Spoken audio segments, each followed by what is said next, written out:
Diabetes can be reversed, but it cannot be cured. If the word cure means you make it go away and it's gone forever and there's nothing you can do to bring it back. But that's not the case. If you improve your diabetes using exercise, nutrition, supplements, and then 3 months later you stop eating the way you used to eat to reverse your diabetes, you stop exercising, you stop taking the supplements, your diabetes will come back.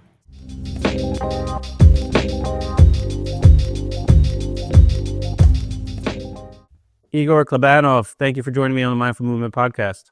Thank you so much for having me, Les. I'm looking forward to this. So you are quite the writer. You've put together how many books, Igor? 16 now. That's a lot of books. I can't imagine. You sent me your most recent one, Type 2 Diabetes Reversal. Yep, Reversal Secrets, that's the one. And that's interesting. There you go. Over the years in the gym environment, I've worked with a lot of clients. Some of them have struggled with diabetes and blood sugar management and such. And it's interesting, as I've tried to learn more and more over the years about the relationship of nutrition and physiology and lifestyle in general with physiology, it's my mind has been all over the place. Like, I've been convinced so many different ways over the years, and I'm intrigued to hear your opinion that, you know, you've actually obviously put a lot of time in this and you've worked with clients individually navigating this. So I'm intrigued to hear what's worked for you. Yeah. There's a lot that went into it. And like you, initially in my career, I was swayed heavily by, this guru says this, but this guru says that. Once I started, ignoring the gurus and reading the research, my opinions became a lot more solid, and it took way more evidence to convince me that something isn't the way I thought. And I actually like reading evidence that contradicts what I say. I don't just want to read what reinforces what I say, because when I learn the most when I learn things that disagree with me. But the more rigorous I am about the research, about the methodology of the research, the more it takes to convince me that my view is wrong. Gotcha. Yeah, that makes a lot of sense. I personally, looking into research, have found myself struggling to be able to put a lot of weight in a lot of the research that's out there. I mean, there was a phase where I was paying a lot of attention to the nuances of how studies were done. Yes. And really came to the conclusion that a lot of the data that studies put out aren't as useful as they try to convince you. Yep, absolutely. When I read the abstract and I see the conclusion of the abstract, then I dive deeper into the paper itself. I'm like, how did they reach that conclusion? That makes no sense when I look at the raw data. So I completely get what you're saying. Yeah, I found myself in that situation. Also, I think a lot of the studies, and part of this is probably because of the cost and just the sheer logistics it takes to put together a good study with, especially when you're dealing with like nutritional interventions. Some of them it's like, it might be a decent study, but they run it for 8 weeks, and what you really need is 8 years. Yeah. And it's not realistic to do it in a way that you see like the real long-term effect of something.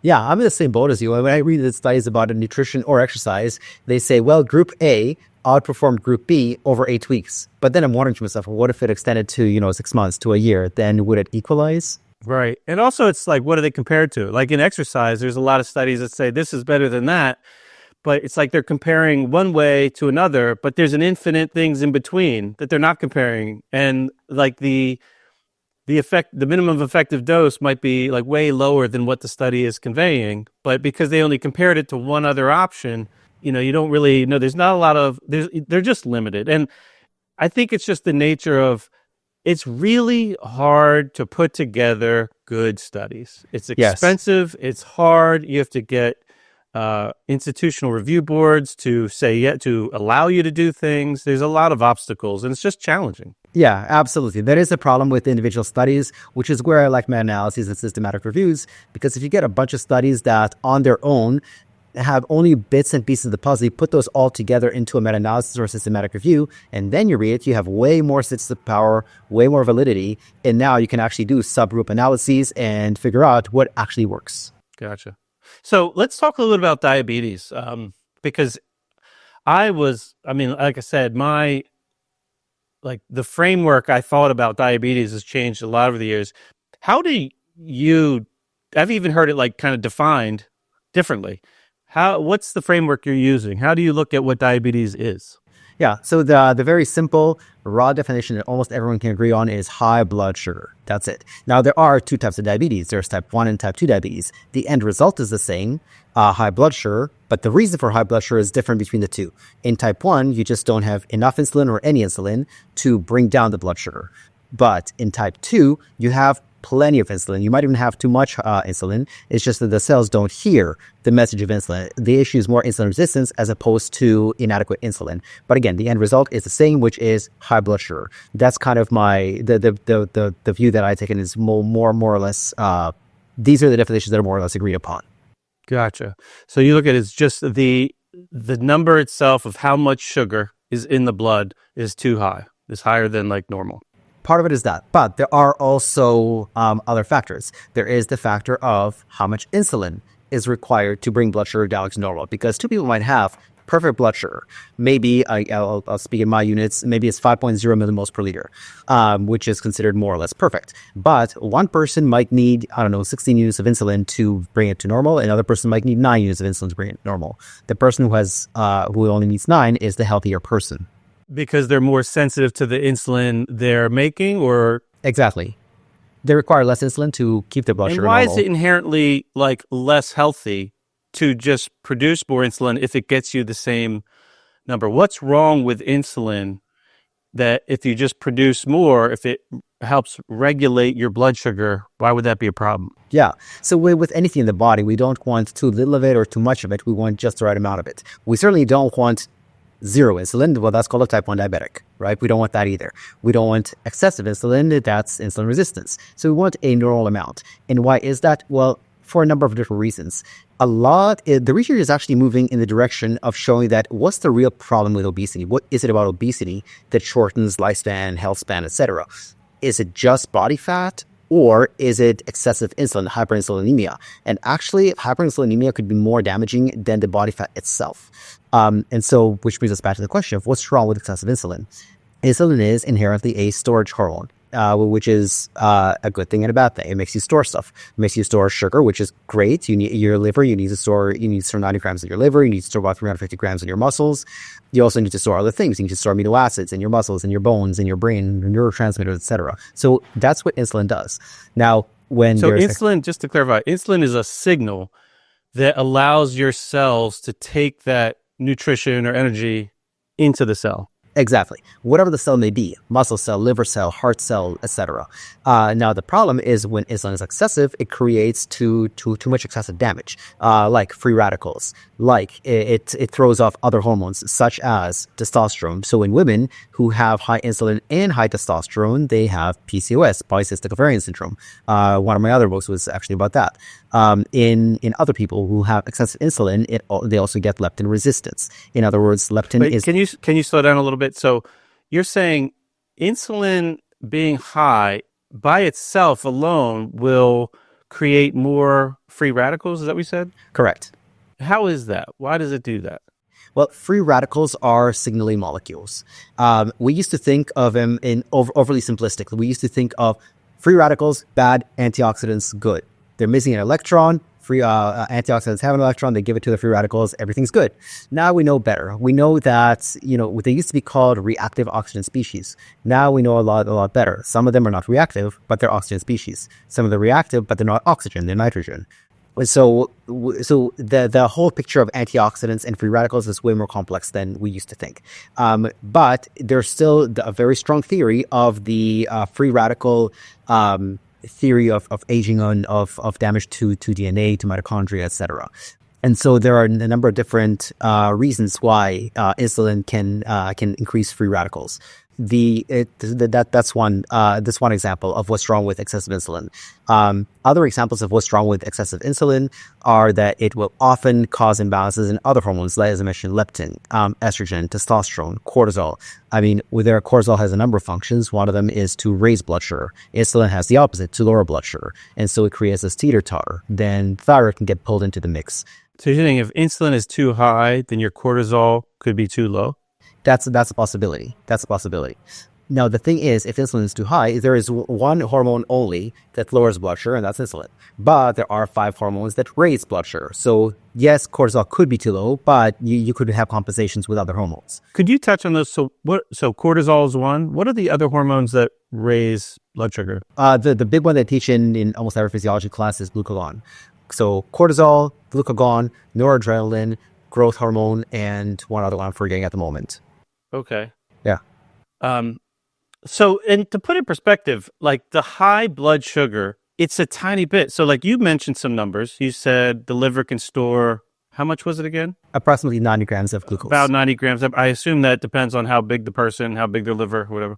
Correct. Yeah, this is general average. And then how much muscle, muscle could handle a few hundred, depending on how much muscle you got, which makes muscle really useful, I would assume.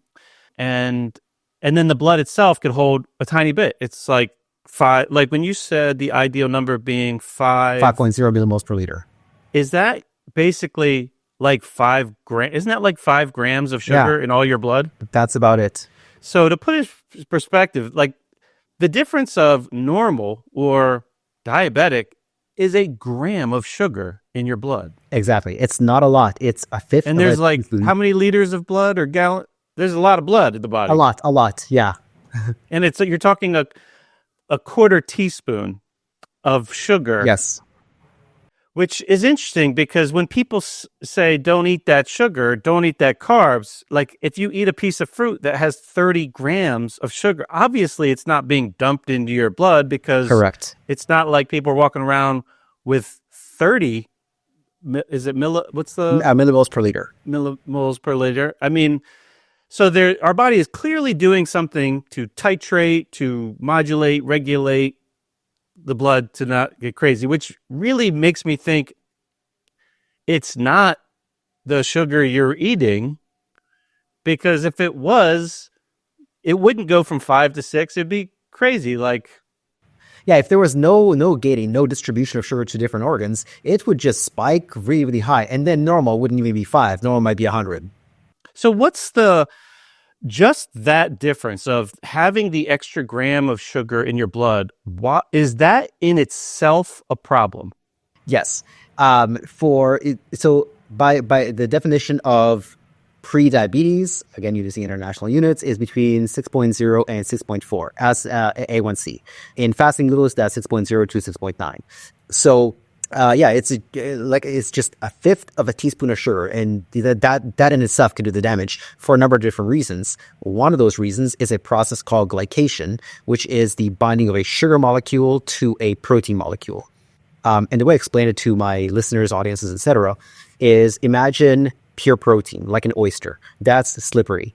Imagine cotton candy. That's sticky. When you have the binding of something sticky to something slippery, you get, sticky. And that decreases blood flow to those organs, which is why there's so much collateral damage with diabetes. You said that decreases blood flow to those organs. Yeah.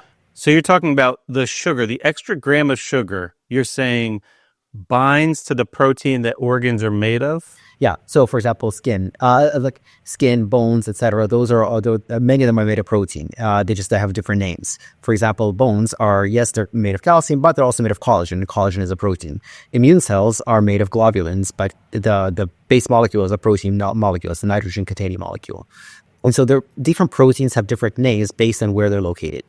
Okay. So you're saying that one of the issues of the blood sugar being high, just that additional sugar itself, because I think of the sugar being the byproduct of the problem, but you're saying that the extra sugar in itself is a problem because it can bind to proteins and that alters the structure of those proteins and makes them sticky?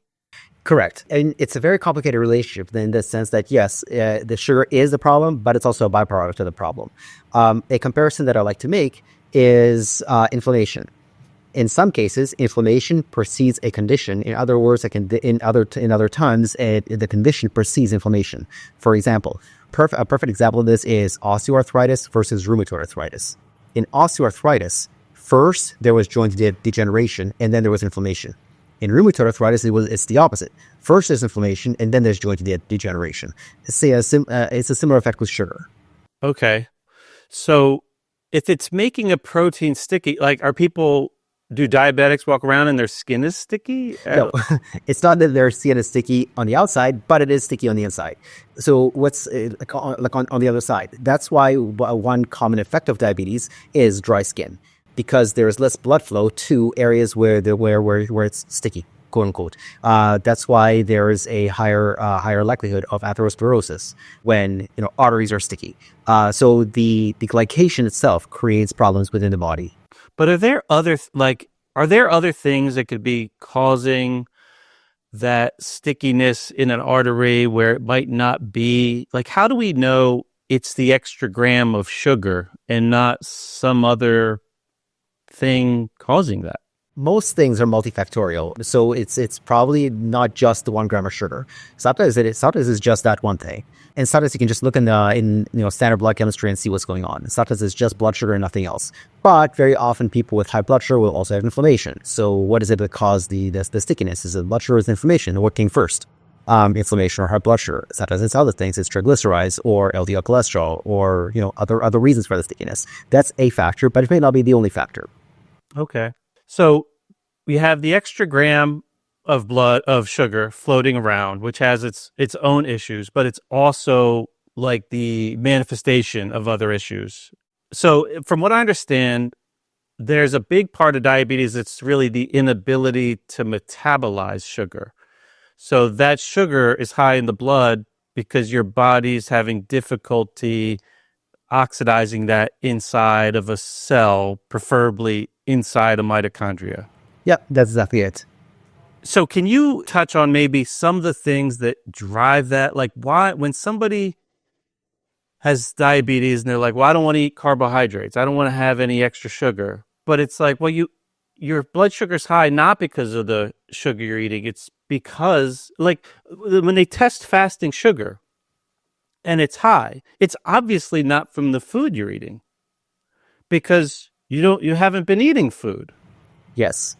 Like my father was hospitalized about a year ago, and going into the emergency room visit, he hadn't eaten food in like 4 days. Yeah. And his fasting and his glucose level was like 160 something. Yeah, quite high.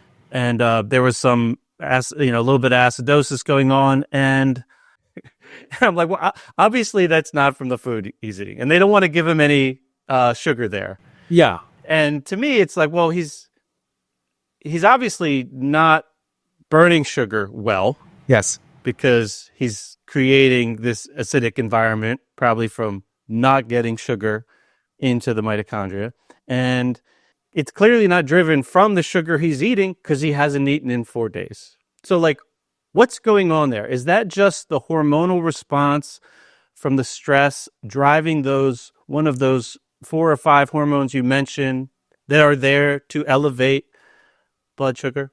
Yeah, that's an interesting phenomenon that happens. Something similar used to happen with my grandma, who was a type 2 diabetic, and she'd maybe her dinner might have been 6 o'clock, 6 p.m. She'd wake up in the morning at 8 a.m. and her blood sugar is high, even though she's eaten 14 hours, and show what's going on there. It's a process called gluconeogenesis, and if you break down that word, it kind of explains what happens. Gluco meaning glucose, sugar. Neo means new, and genesis means creation.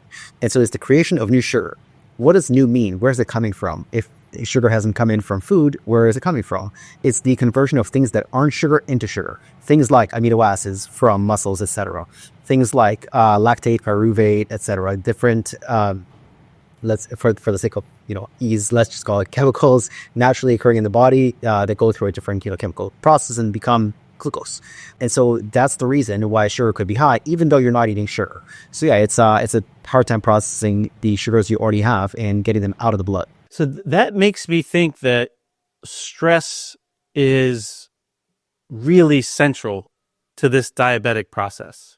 Potentially. Now, some people think of stress as a mental, emotional process. And yes, it is that. That could raise cortisol levels. But stress could also be like on a biochemical level, just not treating your body the right way. And so you might, as mentally, emotionally, you might be an otherwise relaxed, laid back, chill person.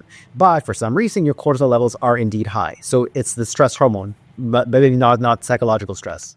Yeah, I mean, the stress comes in a lot of ways. It seems like regardless of the stress that's coming into the body, let's say it is, not enough sleep or like a mental or emotional thing. It could be, stored trauma, or it could be infection.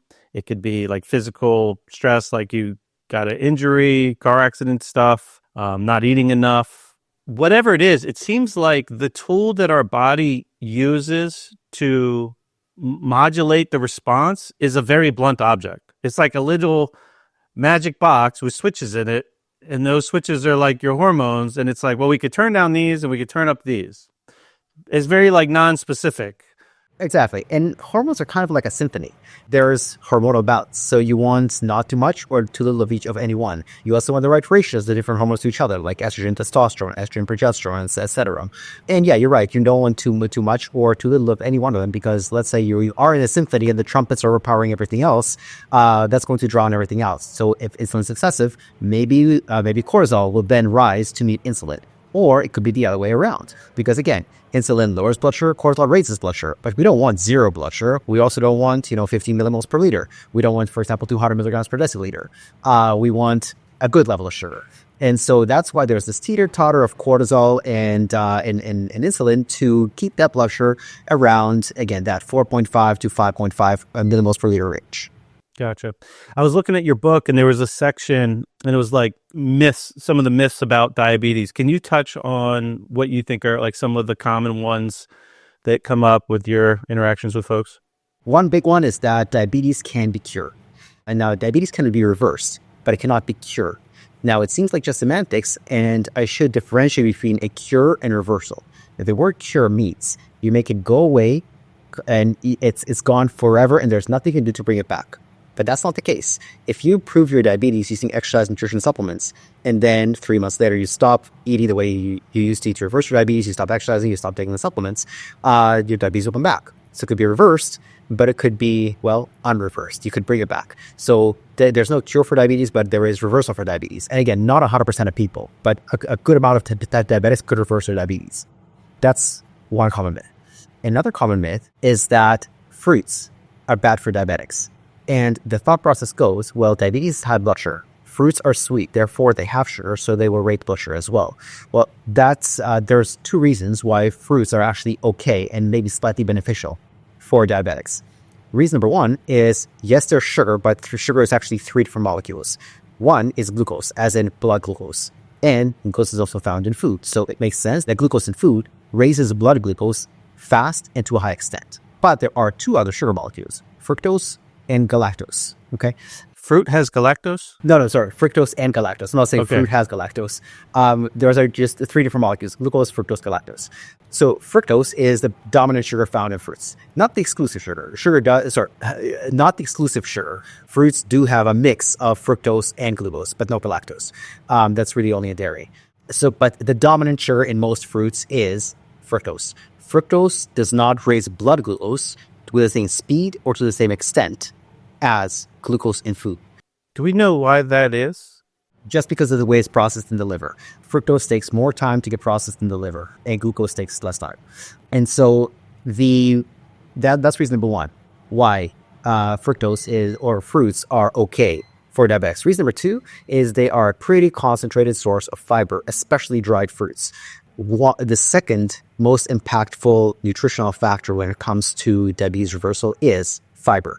And fruits are a very concentrated source of fiber. And why is that? Is it just because it's kind of slowing the drip of sugar? That's one big reason. One is it slows down the drip.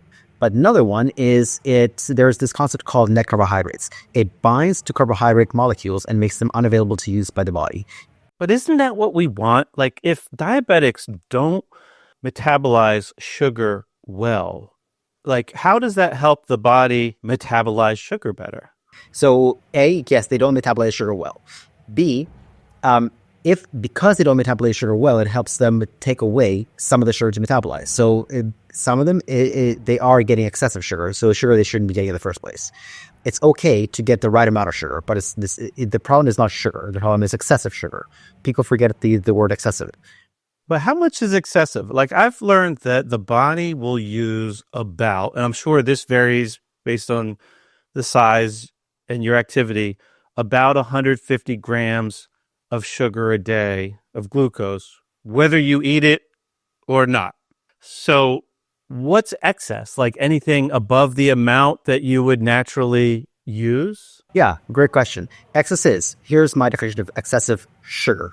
Excessive sugar is only bad in its impact on calories. So the three most important nutritional factors in order are: one, calories, simple old calories, not even carbs. The second most important factor is fiber. And the third most important factor is protein. As long as you're getting adequate protein and adequate fiber, the rest could be filled with whatever you want. If you want to have a chocolate cake, as long as you're getting adequate fiber and adequate protein, and it's within your caloric budget, it's not going to be very damaging to your blood sugar levels. And you can still have perfect blood sugar levels despite having a chocolate cake or a pizza. So it doesn't matter what the composition is of the remainder after you've covered your bases with fiber and protein. The remainder could be whatever you want. Okay. So I struggle with some of this, Igor. I can understand how, what kicks out this blood level of sugar being determined as like good or bad. So if you don't have too many calories and you're having cake and it doesn't, then it's not going to necessarily cause diabetes because it's not, unless it's more sugar than you need. But to me, the goal is to make energy out of that sugar. And the real problem is that someone's not making adequate energy out of that sugar. I feel like that is more central to that extra gram of sugar floating in this blood. I mean, there might even be some benefits of having an extra gram of sugar because that's what your body's trying to make energy out of. Like you'd rather have an extra gram than a gram. Like low blood sugar, like high blood sugar, I could see it can be problematic. But you could have high blood sugar and go have a full-time job, raise a family, like have hobbies. You could function and you have energy to do it. If you have low blood sugar, you could die any minute. Absolutely. Like it just seems like it's better to have a gram too much than a gram not enough. And the real issue is, why is the person not productively making an abundant of energy out of the sugar? Like what's dry? And that's why I think it's stress. Like if someone's fasting blood sugar is high, it obviously there's a stress involved because those hormones are what's kicking that sugar out into the bloodstream, whether it's through gluconeogenesis, like you mentioned, or I don't know if there's other ways to get more sugar out there, but that's essentially the body taking its own structure, like you said, amino acids from their muscle or their bones or whatever. I don't know where the body prioritizes to get them, but they're making sugar out of that because they need it. It's like, I used to think that because you can make sugar out of protein, that was a reason to do so. And what it really means is sugar's so important that your body's inner wisdom will rip the walls apart to feed the fire. Correct. And in doing so, make ammonia and waste energy detoxifying that ammonia. Like it seems like it's an in-case emergency break glass system that we want to minimize as much as possible. So we have to figure out why is the body thinking this is an emergency?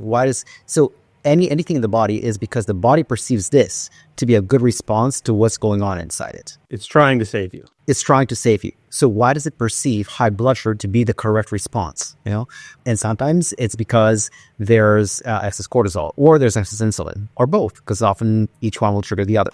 But is it because of that, or are those just high because that's the body's response to whatever the underlying insult is? Like you said something earlier that was very interesting. When you said when you're discussing the myth, Igor, and you said it can be reversed but not cured. And it made me think of a client I had that was on diabetes medication, that was diabetic. And I would not treat this person the same way now. This was probably 8 years ago, 5 philosophies before whatever in my journey or whatever. And I had her dramatically limit her carbohydrate. intake, and her blood sugar leveled out. She went off medication.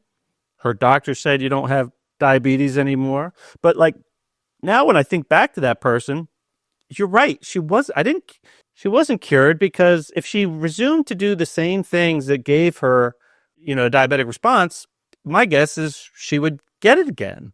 So I wouldn't call what I did, that intervention, a Band-Aid, but maybe it was a Band-Aid. I mean, we manipulated her diet to smooth out the blood sugar, but it didn't necessarily address her ability to metabolize sugar successfully, to make energy, to do all the things that her body's inner wisdom would do if it had it. Yeah, interesting. And what would you do differently today? Well, I think I would pay a closer look at what are the potential stressors, whether they're immunological insults or mental, emotional, physical, whatever, what's the sleep hygiene, like what are maybe the contents of the food, and what kind of micro things are there of nutrient deficiencies? Why are you unable to get the sugar? What's keeping you from getting sugar into mitochondria so that you have energy to do all the things? So I would focus on that question more. And I couldn't necessarily diagnose what that is. I might be able to give some insight based on what her habits are, and I might be able to point in the direction of the type of medical professional that could do a more specific look at those things. I guess that's what I would do. Yeah. And where would you start? Would you start with asking her history, or would you start with lab testing or something else? I probably would start with, how do you feel when you wake up? What do you do at night before bed? What are the stressors in your life? How are you managing them? How are you supporting yourself? And, what are the foods? Are you getting the basic things? Like, I think that and I think this is common. I think not getting enough food is a stress, and people get stuck in a system or like a thing where they try to lose weight and they reduce food, but our metabolism is like really smart and it's adjusting. So if you reduce your food for too long, your body just slows metabolism again to try to save your life. And then you have a lower metabolism. So like now to lose weight, you need even less food, and you wind up not eating enough.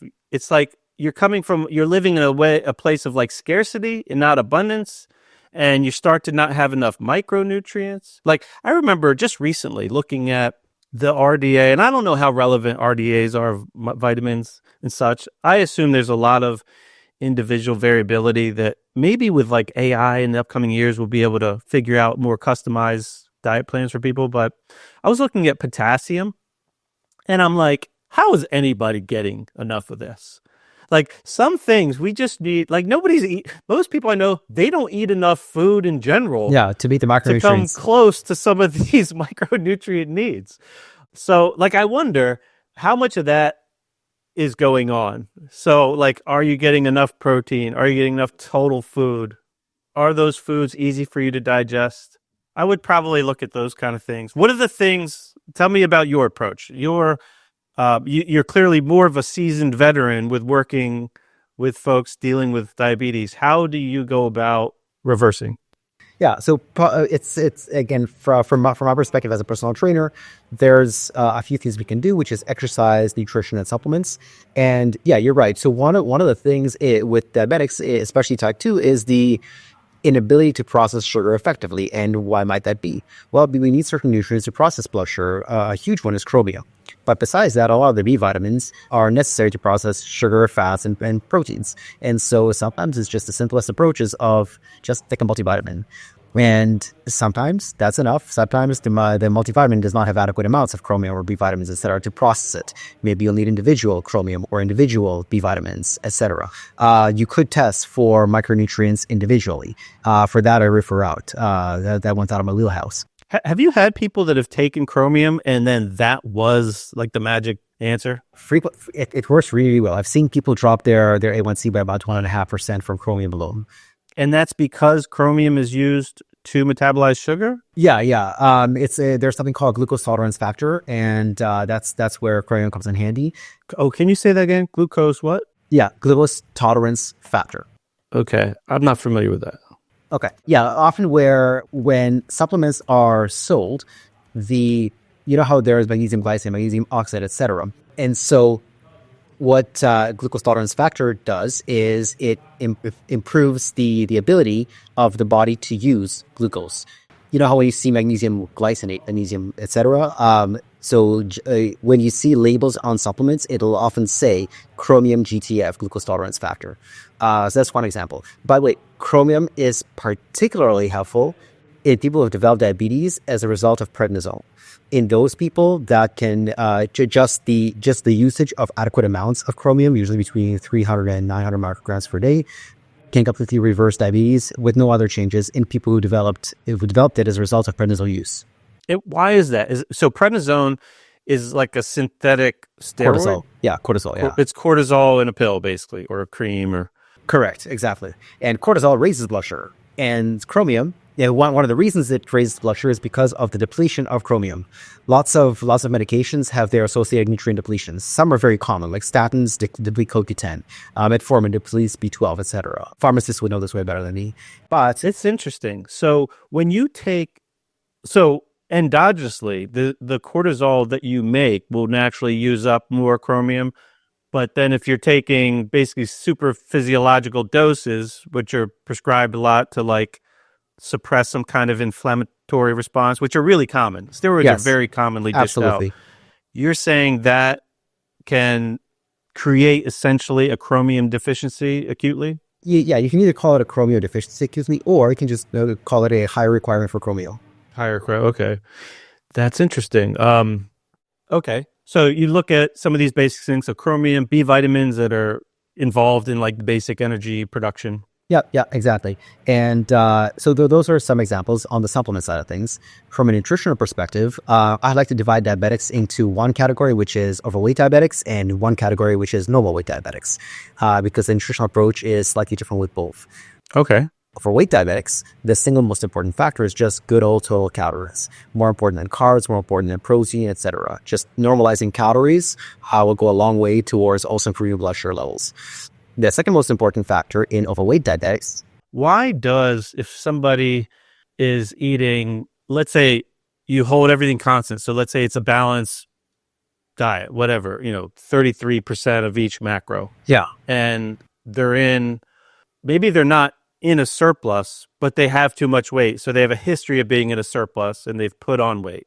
So let's say they're, 50 pounds overweight. Why if you hold everything constant and just reduce the total calories, how does that affect blood sugar levels? It'll reduce their blood sugar levels. If they're 50 pounds overweight, they're eating enough calories to sustain their current weight.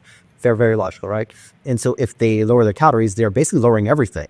They're lowering their carbs, they're lowering their fats, they're probably lowering their protein as well. So the body will then shrink. So if it's carrying, which means it's going to shrink fat, it's probably going to shrink protein too, because it's hard to lose one without losing any of the other also. Correct. So how does that? So the fat that they will lose, they will be essentially liberating that from tissue and making energy out of that. But that in itself does not lower blood sugar, does it? Well, to some extent, because the causes for diabetes is more than one cause. There's a number of different causes. One is high cortisol. One is, the eating excessive calories, etc. And so one thing that can happen with insulin resistance is sometimes the lipids, the cholesterol, triglycerides, etc., they can block the insulin receptors. So that will lower blood sugar. By just opening up receptors, it allows the sugar to get out of the blood and inside another cell, like the liver, the muscle, etc. Wait, can you say that again? You said the fats in the blood will can potentially block insulin receptors. So if they're blocking insulin receptors, that means you're not getting the nutrition inside of a cell. And so that's including, but if you're talking, so I'm confused. So I'm trying to see if you have someone that's 250 pounds, that would be better if they were 200 pounds. Them essentially disappearing, they're essentially going to have to eat themselves down to 200 pounds. where's the mechanism that would take their blood sugar from 6 to 5? millimoles per liter, just by eating less food, like all food. For example, But if they're isocaloric, like if they're 250 pounds for the last 5 years, yeah, so they're eating the amount of food to maintain. So they're not in a surplus. They're just isocaloric. They're just too heavy. There's just too much of a person there. yes, And like, is it the extra 50 pounds? Is that if we don't know, if that's not necessarily the reason that the blood sugar is high, because there's people that are 50 pounds overweight that don't have high blood sugar. So how does that person becoming smaller in itself lower blood sugar? yeah. Not everybody who's overweight is also a diabetic, and not everybody who's of normal weight is also a non-diabetic. There are overlaps. There are people who are of normal weight and are diabetics. There are people who are underweight and are diabetics. There are people who are overweight and are also diabetics, and overweight and non-diabetics. But it's a pretty well-established intervention that a very large majority of people who are overweight and lose weight, they either lower their blood sugar or potentially even normalize their blood sugar. But is it understood exactly why that happens? There's theories, there's mechanisms. Like the biggest theory is just simply less food. What is insulin resistance? It is a response to excessive nutrition, namely carbohydrates, fats, calories, just coming into the body. And so if it's how do we know that? So wait, you're saying you're saying insulin resistance is a response to too much food. That's one response, yeah. There are other responses. There's some people eat too much food. They're 600 pounds and they're not diabetic. They're not even insulin resistant. The comparison I can make is to smoking. Not all smokers will develop lung cancer, but a lot of people who smoke will develop lung cancer compared to people who don't smoke. Yeah. Same thing with diabetes. Lots more overweight people will develop diabetes compared to normal weight individuals. But I just wonder, is it the same thing? Like, could they be diabetic for a similar reason that they're overweight, but they're not necessarily diabetic because they're overweight? It's just the stress on their body is causing them to be overweight. And because, like you mentioned, cortisol raises blood sugar. It also, I think, is a signal to store fat. I assume because the body doesn't know the duration of the stress it's under, and it's like protective. Like, let's put a little belly fat on you because we don't know when we're going to need it. To clarify, cortisol actually is a liberation hormone. Cortisol is a breakdown hormone. It causes the breakdown of muscle, but also causes the breakdown of fat in an acute sense. In a chronic sense, cortisol still doesn't make you store stuff. Cortisol still makes you liberate stuff. Unfortunately, with chronic cortisol, like with chronic insulin, you can get cortisol resistance. So it's not that cortisol makes you store body fat or belly fat. Cortisol actually makes you lose belly fat. In an acute sense. In a chronic sense, it's the body ignoring cortisol that makes you store belly fat. Yeah. You can get a resistance to like almost every hormone. You can be insulin resistant. You could be cortisol resistant. You could be thyroid resistant. You could be leptin resistant. Gotcha. We had someone on the podcast that was talking about insulin resistance in, like I said, I don't want to say gullible, but I can be convinced. Right. And talking about the Randall cycle. Were you familiar with the Randall cycle? No. Okay, so it was basically like, I hope I don't botch this, but it was basically like within one cell, you could either burn fat or glucose, but you can't burn both at the same time at the same place. So like different populations of cells in different areas could maybe burn different things simultaneously, but within a cell, you're burning one or the other, and the burning of one, or metabolizing of one, suppresses the metabolizing of the other.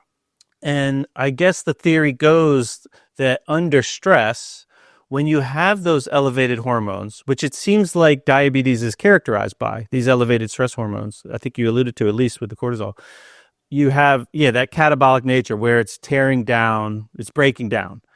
So one of the things it's breaking down is fat, which at first sounds good, but not necessarily. So it's liberating fat from your tissues, sending it into the mitochondria to make energy. The problem is that once it's in there, you're not metabolizing glucose, which sets off the alarms. And your liver's like, this is a problem. We're not burning glucose, because ultimately your body always wants to be able to burn glucose round the clock.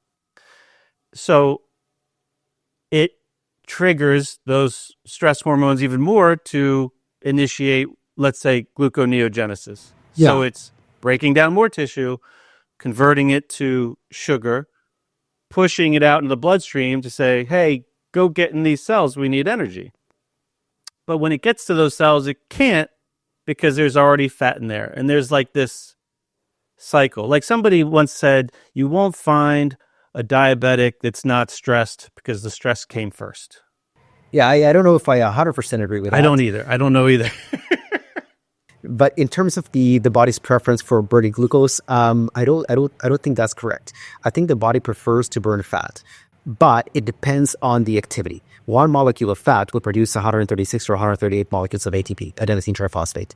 One molecule of glucose will only produce 2 to 6 molecules of ATP. So because of that, wait, can you say those numbers? One molecule of fat creates between 136 and 138 molecules of ATP, whereas one molecule of glucose will create 2 to 6 molecules of ATP. No. Not after the 2 to 6 through glycolysis, but once it gets in the mitochondria, it makes about what, 34 or 36 or something? Correct, but still well below the 136 from. Right. So that's a good point. So I used to think about this a lot, and I don't know what's right here, because I used to think because fat has more of that, let's say, potential energy in a gram of fat relative to a gram of sugar or carbohydrate, that you should burn that it's like more efficient fuel.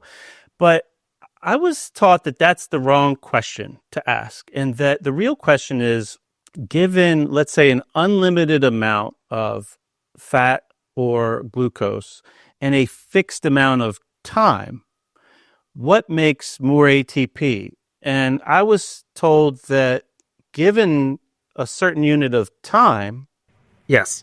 you make more energy with the glucose than the fat, because you're essentially running the system hotter. You're revving the engine. You're increasing that metabolic rate. Yes, exactly. So what I'm saying is that fat is a preferred fuel source when there's no time limit. In low intensity activity, like sleep, like sitting, like chatting right now, fat is the preferred fuel source. In higher intensity activities, glucose becomes the dominant fuel source, because yes, it produces less ATP, but it produces them faster. Gotcha. But is that constant throughout any tissue? Because doesn't the brain not use fat? Like, isn't your nervous system running on glucose all the time? Yeah, it's running on. Everything is running on a mix of glucose and fat. I can only think of maybe just one. I think just red blood cells. Yeah, they're the only ones that use only one. Every other tissue uses, I think, both, and to a very small extent, even protein. But that's a very, very minor fuel source. But yeah, so exactly, in high intensity activity, glucose is the preferred fuel source because it makes less, but it makes them fast. So for example, if we're sitting there right now, just relaxing, etc., our energy is coming about 60-40%, 60% from fat, 40% from glucose. Now, if I'm going to go for a sprint right after our chat, I'm going to go for a workout. If I do sprints, then depending on the duration of my sprints, if it's 10 seconds or less, it's going to be almost exclusively glucose. Now, if my sprints extend to 60 seconds, so it's no longer like a sprint, it's completely a sprint, then the contribution is going to be something like 70-80% glucose, and the remainder will be fat. And also the duration of the activity. The closer you get to the end of a long race, like a marathon, the more glucose you're going to burn. Sorry, the more fat you're going to burn, because the glucose has been used earlier in the race. And so yeah, when there's a time limit, glucose is the preferred fuel source. When there's no time limit, then fat is the preferred fuel source. But at any given time, the body is burning both simultaneously, except for, again, unless you're going to do a sprint of 10 seconds or less. So you say at rest it's about 60% fat, 40% glucose, and that's like the average, the aggregate of the whole system, factoring in the different areas are using. Roughly speaking, somewhat it depends on the composition of your diet. Is if you're heavily on a fat-based diet, like a keto diet, it's going to be more. It's going to be more fat, less glucose. If you're on a high carb diet, it's going to be more of those less fat. But for a fairly mixed diet, it's going to be about 60-40. Okay, so you talked about like exercise, or touch on a little bit there. How do you view exercise in that framework of trying to reverse the diabetic process. Yeah. So when it comes to exercise in its role in diabetes reversal, we have to ask, what is the purpose of exercise? How would it reverse diabetes? And there are two ways. Either it can decrease it can decrease the spike, or it can decrease the spike of glucose, or it can decrease the duration of the spike. And there are two mechanisms by which exercise can accomplish diabetes reversal. One is something called glucose disposal. That is the primary fuel source for working muscles is, as we just talked about, glucose. And both cardio and strength training accomplish that. However, the other mechanism by which exercise can lower blood sugar levels is with something called glycogen storage. I know you know this, but for listeners who don't know, the word glycogen is the plural word for glucose. So many glucose molecules combined are called glycogen. So glycogen storage is the other method of lowering blood sugar. And so all exercise, cardio and strength training accomplishes glucose disposal, but only strength training accomplishes glycogen storage. Because if we have greater storage space, i.e. greater muscles, we can store more glycogen in there. So we want to use both strength training and cardio for different reasons. However, they do have different effects. The effects of cardio on glucose disposal, cardio only lowers blood sugar levels for just about 1 to 2, maybe 3 days after you do it. Even if you've been doing cardio regularly for 10 years, the day you stop is within a day or two. Does it always lower? So if your blood sugar is normal, does cardio lower your blood sugar? No, for non-diabetics, it doesn't do that. What happens for people who are not diabetics, when they start exercising, whether there's cardio or strength training, doesn't matter, is adrenaline rises. Adrenaline is like a fast-acting cortisol. So as cortisol does, so does adrenaline. It raises blood sugar. To counteract that, the pancreas releases insulin and lowers blood sugar. The net effect is no rise or lowering in blood sugar levels. But doesn't exercise, during the exercise, raise your blood sugar? Some people yes, some people no. Do you want it to, or is there inherently a problem with it being raised during that, short term, during the activity itself? It's not something you should deliberately seek out. You shouldn't deliberately seek out to raise your blood sugar. But if you were to test a blood sugar level in the middle of a workout, and I've actually tried this with both diabetic and non-diabetic clients. In diabetics, again, it depends if they're on medications, if so, which medications are taking insulin. But in diabetics, their blood sugar could spike during a workout. In fact, we had one client, his blood sugar would go up. I don't know if this can mean anything in my units, but it would go up to 15.0. That's very high. Normal, by the way, fasting blood glucose normal is 5.0, so it would triple. Don't quote me on this. I think it's the equivalent of about 240 milligrams per deciliter. It's very, very high during a workout. Within an hour and a half, it would drop to normal, lower than his resting blood sugar levels. Whereas when I've tested it with non-diabetics, it goes up, but only 0.2, 0.5 millimoles per liter, a negligible amount. If it's short term, why don't you want it high? If you're exercising, you're increasing the demand of energy. Yes. As you say, if there is a time constraint on that energy demand, carbohydrates are prioritized, or burning sugar is prioritized. Don't you want more sugar running through the blood to meet that demand of energy? It is, and then insulin comes out, and it takes it out of the blood and into the muscles. There's no use in having high blood sugar during exercise. You want it not in the blood. You want it somewhere else. You want it in the muscles. Oh, gotcha. It shouldn't be in the blood. It should be in a tissue. Exactly. Making it to be okay. Okay, and how are you defining cardio? When you say cardio, you're basically lumping exercise into two things, cardio or strength.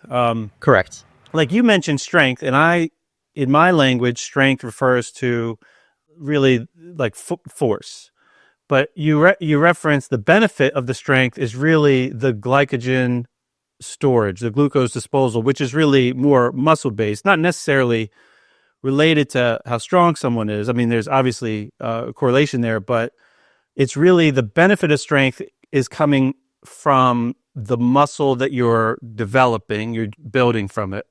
Yes. And so can you touch on the benefit of the cardio, how that's happening, and how you're really defining what cardio? Yeah. So I don't use any of my own definitions, but the definition of cardio is it's defined based on pulse. The pulse is it has to cross the aerobic threshold. The aerobic threshold happens at about 65% of the maximal heart rate. That's cardio. And the duration has to be long enough so that you actually have cardiovascular adaptations. If you just raise it up to 65% for 1 minute and then you go back down, you go sit in your chair again, you're not going to get cardiovascular improvements. So it has to be long enough. And so how long is long enough? The more advanced you are, the longer it needs to be elevated, about 65%. But for a beginner, it needs to be about 65% for 20 minutes, 3 times per week or more. Then you actually have improvements in VO2 max. If it's below that, it might be beneficial for other reasons, but it's not improving your cardiovascular injuries. Okay, so you just mentioned that you're doing that and it should improve your VO2 max, which for the listeners is essentially how well you utilize oxygen. Correct. Like how much oxygen you could utilize. Is that given a fixed time, I think? Yeah, it's milliliters per kilogram per minute. So yeah, per time, yeah. So what role does that play with diabetes? So the method through which cardio improves diabetes is glucose disposal. When muscles work, their dominant fuel source is glucose. And so blood sugar rises so that insulin will also rise and get it out of the blood and inside the muscles for usage. So that's how that lowers blood sugar levels. So that's just during the actual exercise then? Yes, as well as afterwards. And the reason that it works afterwards, again, just for 2 or 3 days. It doesn't make you insulin sensitive forever. Or heck, not even in the long term, just for a few days afterwards. What cardio does, which is unique to cardio, which strength training does not accomplish, is it increases the number of mitochondria you have. It has the potential to double the number of mitochondria, but not only does it increase the number of mitochondria, it improves the efficiency of the mitochondria, the enzymes working within the mitochondria to make ATP, and it can triple that. Because of that, that's why cardio has such a favorable effect for, again, up to 1 to 3 days later. So cardiovascular training, as you define it, 20 minutes of a pulse of 65% or above. Yes. A few times a week, that's increasing the number of mitochondria within the muscle tissue or overall in all your tissue? Muscle cells and heart cells. Muscle cells and heart cells. And there's an implication that more mitochondria is better because you're just going to be able to make more ATP overall? Correct. And to make ATP, one of the things that you can use to make ATP is glucose. Gotcha. So does that increase, if you hold everything constant and somebody just doubles their mitochondria, well, I assume they would get heavier. Mitochondria has to have some mass to it. I wonder how much mitochondria weigh. Yeah, good question. Does that in itself increase someone's nutritional demands then to feed that mitochondria? Absolutely. People who exercise more need more calories. Right. Okay. And so that's one of the drivers of why they would have that more need, because they literally have more mitochondria that's created from the adaptation from that type of stress. Exactly. Okay. So going back to the strength then, why isn't it the same thing? So if you are strength training and you put on muscle, don't you also, because the sheer volume of muscle, shouldn't that increase the number of mitochondria also? Potentially. So I don't like lumping all strength training into one category because there are different ways of strength training. I'll categorize them in 2 ways. One is more power-oriented training where you're using heavy weights but low repetitions, and one is more endurance-oriented strength training, not to be confused with endurance-oriented cardio training. So that's where I differentiate between muscular endurance and cardiovascular endurance. But let's just stick to strength training of heavy weights versus light weights, okay? With light weights, yes, you do increase your mitochondria. With heavy weights, you're not, because the weight is heavy, the duration of the exercise or the duration of a single set of exercises is not long enough to increase your mitochondria. And because of that, heavy weights may have their benefits for other reasons, but they don't increase mitochondria very well. Gotcha. So let's dial this back together to someone that maybe is flirting with diabetes or has a history of it. You work in the gym. I have a history of working in a gym too. We could probably nerd out on programming for fitness related things for a long time. But for someone that doesn't have a history and is not going to go to the gym and do cardio 3 times a week and strength twice a week, what do you think is like the minimum effective dose where somebody can really start to move the needle in how they feel and how their body is managing glucose? Like, where should somebody begin if they are just trying to begin? Yeah, great question. If you're looking for the minimum effective dose, I think what you can do is you can sit at home on the couch, squeeze every muscle you have, your forearms, your chest, your back, your glutes, your legs, with maybe about 60 to 80% of your maximum force, and hold that contraction until your muscles start to burn. Then relax for a minute or two, and then do that again about 4 or 5 more times. And all in all, that might take you just about 10 or 15 minutes. And if that's all you'll do, you'll be able to move to bring down your A1C a little bit. Gotcha. It's something I would add to that that I think is probably underrated for many people is taking a walk. And I think I don't know if it was a study or an article, but talking about like the post meal walk, maybe not like immediately after, but soon after, or even right before, for a similar reason. Just even like a leisurely walk, activating really like the largest muscles in our body, in our legs, and like stimulating that response where they're increasing the blood flow to the skeletal muscle and bringing nutrients and getting like a exercise stimulated insulin response, essentially, where you are saying, here's a little bit of demand, so hey cells, open up your doors. Yep. So you could put this sugar somewhere and put it to use. And I don't know if there's a big difference of right before a meal or soon after. And I think it comes really natural to a lot of people to like want to go for a leisurely walk to like just to help digestion. But I think it also can be play a big role where your blood sugar as that meal you eat isn't just being digested and being dumped into blood. It's like it has somewhere to go. Yep, exactly. And the benefits of walking are seriously underrated. I once had a university professor that said that if they made a pill that had the benefits of walking, it would be priceless. Walking is free and available today. Yeah. And I think the benefits are just so far reaching beyond regulating blood sugar. I mean, you could sort out a lot of the suffering in your life by going for a walk.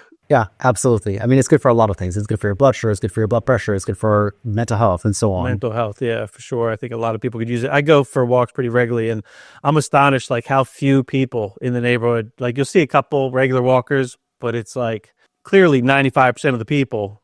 Yeah, they're not walking. Just never do it. You know, the walk from their door to their car in the driveway is about it. Yeah, they're not even getting 2,000 steps a day.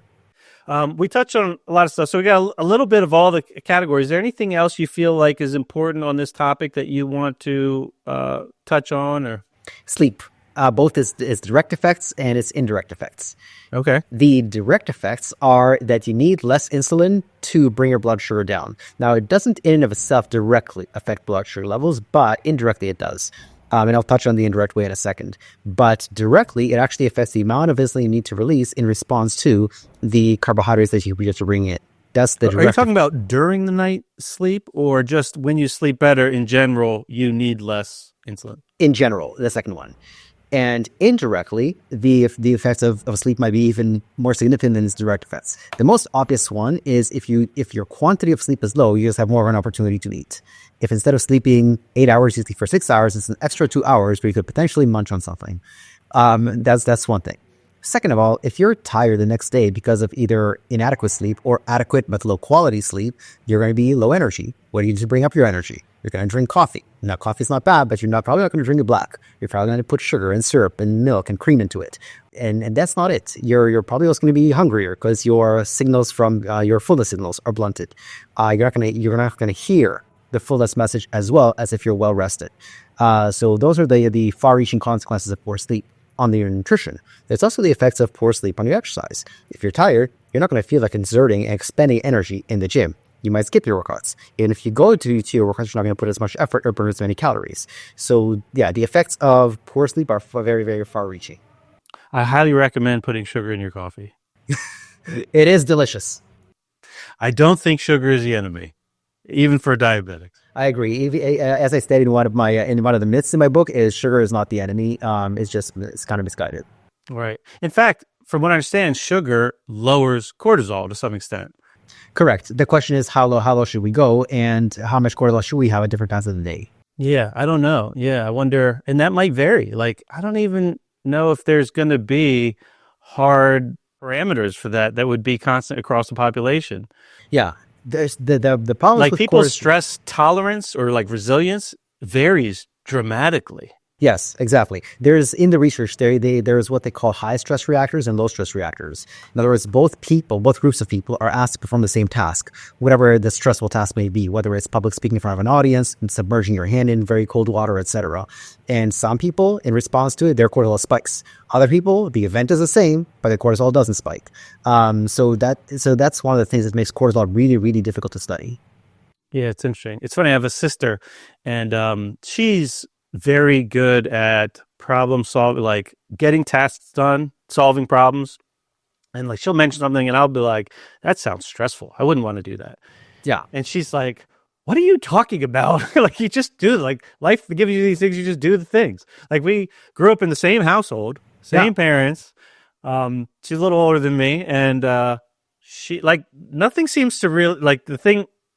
Like we look at stress totally different. Yeah, to her, this is fun. To you, this is annoying. Yeah. One other question on the food stuff. So if somebody is, I want to get your opinion. If somebody's trying to approach, let's say their blood sugar's creeping up, the A1C or the fasting glucose, or they have full blown diabetes, they're on medication, from a like macro perspective, as far as how you divvy up protein, fat, carbohydrate, is there a general template that you recommend people starting at? Yeah. So generally speaking, the first step always is just count your total calories. And the way I like to have people count their total calories is take your ideal body weight in pounds and multiply that by 15. Add in whatever you plan to spend on exercise. Well, that's a simple way. You just do ideal weight by 15. Yeah, exactly. So if somebody is 250, but they want to be 200, and they plan on, to make the number simple, they plan on exercising 3 times per week, but it averages out to about 100 calories per day through exercise. So you do 200 times 15 plus 100. So that's 3,100 calories. That's your baseline. Below that, then you calculate your protein requirements. And so for a person who is under 60 and is strength training, they should be getting 1.6 grams per kilogram per day of protein. For somebody over 60, it's a bit higher, maybe 2.0, 2.2 grams. Now, we know that 1 gram of protein is 4 calories. And so let's say somebody does need, to make the number simple, 150 grams of protein per day. That's 600 calories. So if somebody's entitled to, let's say, 3,000 calories out of those 600 of protein, they're left with 2,400. That's not protein. After that, they should be on a lower carbohydrate diet, if not a low-carb diet. Why is that? So usually it's, even when calories are equal between low-fat and low-carb diets, blood sugar comes down the same amount. But insulin does not. Insulin comes down more on lower carb diets. Because fat doesn't need insulin to get into a cell. Correct. But why is that inherently better? Like I've seen studies where they've reversed diabetes on like low fat, high carb diets. I don't know what to make of all this. You're right. Those high carb diets that reverse diabetes, they're high carb, or what they forgot to mention is they're high carb, high fiber. Not high carb, low fiber. It's one thing to get your carbohydrates. You can get 70% carbs from spaghetti, rice, and potatoes. You can get 70% carbs with beans, lentils, and peas. The latter is much healthier than the former. They're both carbohydrates, but one is a very high fiber carbohydrate. So then in terms of macros, whatever you get with protein, the next about 40% should be carbs, and the remainder should be fat. So you recommend about 40% carb. So definitely About 40% carbs. That's not a low carb. That would be no. Okay. So that's fair. And then so on a percentage basis for the rest of it, is that about 25% protein, somewhere around there then? Thereabouts, yeah. Okay. So that doesn't sound like low carb. For a lot of years, I thought low carb was way lower than it actually is. Yes. Which I think a lot of people fall in that trap, especially if you've gone through like low carb and keto fads, and it's like you think you need to have 70 grams of carbs, and it's like, oh, you could have 150 grams of carbs and still be low carb. Yeah, people don't understand the definition of low carb. They think it's one solid number. They think low carb means 100 grams per day. That's fine, but what if you need 3,000 calories per day? 100 grams of carbs is only 400 calories. That's very, very low. Some people especially the keto group, they think 50 grams of carbs, even 30 grams of carbs is low carb. That's considered extremely low carb. The official definition of low carb is 40% of your total calories. It always has to be in relation to total calories, not an absolute amount. Gotcha. That is amazing news for so many people if they understood it. 40% of your calories could be carbohydrate, and you are not eating a lot of carbs. Yeah. That is low. Like in the bodybuilding world, where most people are lean, they're generally 50 to 60%. Yeah, exactly. They need those carbs for training hard, and also total calories are king when it comes to body composition. And also carbohydrates, and because of that relationship of sugar and cortisol and adrenaline, carbohydrates spare protein. Exactly. So because one of the reasons your body turns on a hormone to liberate your protein to make sugar is because it doesn't have enough sugar for what it wants to do. So giving it enough sugar, carbohydrate, tells your body it doesn't need to tear its muscle apart to make sugar. Exactly. Yeah. Protein requirements go down when carbohydrates are normalized. I've seen some pretty big dudes on like 100 grams, guys that are well over 3,000 calories a day, eating 100 grams of protein a day. Yeah. And they're ginormous, but they're eating insane amount of carbs, and they're lean, and they're probably not diabetic. Yeah, exactly. I mean, if you look at bodybuilding competitors, there's such a wide variety in terms of their carb to fat ratios. But of course, the one thing that's constant about almost all of them is their protein intake and their total calories. This was a lot of information. We touched on a lot of stuff, and I'm sure we could talk for a lot longer, Igor. I really enjoyed it. The name of your book is Type 2 Diabetes Reversal. Secrets, yeah. Type 2 Diabetes Reversal Secrets. Type 2 Diabetes Reversal Secrets. We'll link to it in the show notes here. Thank you for reaching out and taking the time to have the discussion. I know that we're not 100% on the same page, and it's great to be able to talk to somebody and just kind of bounce ideas off of. And I plan on keep trying to figure these things out along the way. And maybe one day I'll understand some of this stuff. Fantastic. Well, thank you so much for having me on the show and for the very thoughtful questions. I really appreciate it. Sure. And for the listeners, always grateful for your listening. If you enjoyed the show and you think you know somebody else who would, please share it. Have a great day, everybody.